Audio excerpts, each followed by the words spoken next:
Kitambo nimekuja huku. Tunakaa mijini mpaka tunasahau maskani yani. Da.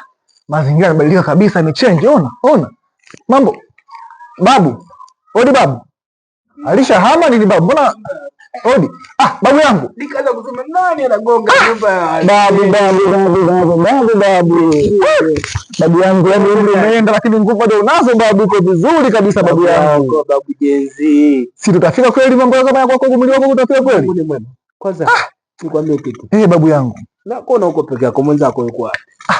Babu umeongea, umenikumbusha mbali babu yangu. Ndio. Mimi uko mjini nilikuwa na mwenzangu. Nilimpata yule mwanamke stendi usiku, kaachwa na basi la Iringa kwao huko kwa sababu mimi sina kwa kulala. Nikamchukua nikampeleka nyumbani kwangu.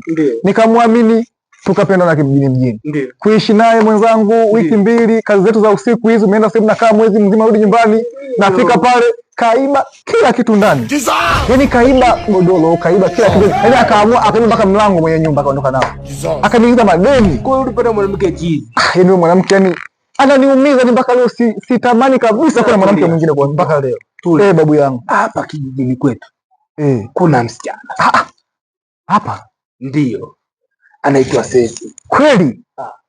Babu, yupo single? Nakwambia yuko single. Babu, mtoto. Ni wa moto. Kwanza mtoto shepu. Kama babu yako sijawahi kosea, yule bibi yako ulivyochagua wa moto. Sasa tunafanyaje? Ingia ndani. Mimi naenda kumleta. Babu niletee. Shika uchumba natoa babu yako. Babu, nashukuru babu, niletee babu. Nimechoka kuumizwa babu. Nimechoka kuumizwa babu, niletee mwanamke wa kweli. Jamani.